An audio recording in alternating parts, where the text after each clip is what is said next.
മാലിന്യമുക്തം നവകേരളം ക്യാമ്പയിന്റെ സംസ്ഥാനതല ഉദ്ഘാടനം കൊട്ടാരക്കരയിൽ മുഖ്യമന്ത്രി പിണറായി വിജയൻ നിർവഹിച്ചു. സമഗ്ര കൊട്ടാരക്കരയുടെ ഭാഗമായുള്ള പുലമൺതോട് പുനരുജ്ജീവന പ്രഖ്യാപനവും മുഖ്യമന്ത്രി നിർവഹിച്ചു.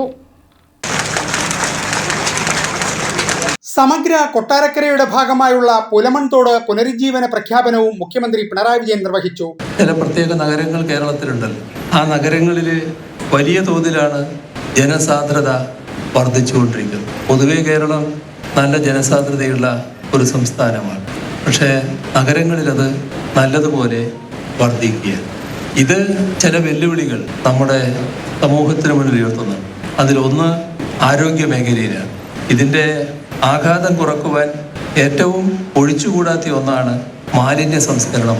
മാലിന്യം കുമിഞ്ഞുകൂടിയാൽ അതിൻ്റെ ഫലമായി വായു മലിനീകരിക്കപ്പെടുന്നു, വെള്ളം മലിനീകരിക്കപ്പെടുന്നു. നാടിൻ്റെ പൊതുവായ അവസ്ഥക്ക് വലിയ തോതിലുള്ള ദോഷമുണ്ടാകും. തദ്ദേശ സ്വയംഭരണ സ്ഥാപനങ്ങൾ, വിവിധ വകുപ്പുകൾ, സർക്കാർ ഏജൻസികൾ, ഹരിത കേരളം മിഷൻ, ശുചിത്വ മിഷൻ, കുടുംബശ്രീ, മലിനീകരണ നിയന്ത്രണ board, Kerala solid waste management project, clean Kerala company എന്നിവ ഇതിനുള്ള പ്രവർത്തനങ്ങൾ ഏകോപിപ്പിച്ചായിരുന്നു പരിപാടി.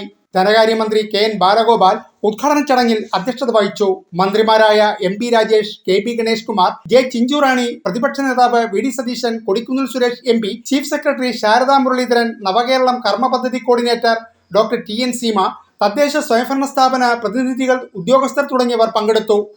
നാടും നഗരവും ജലാശയങ്ങളും വൃത്തിഹീനമാക്കുന്നത് എന്റെ നാടിനോട് ചെയ്യുന്ന കുറ്റകൃത്യമാണെന്ന് ഞാൻ തിരിച്ചറിയുന്നു. ഞാൻ ഒരിക്കലും ഏർപ്പെടുകയില്ല. News bureau, Kottarakkara.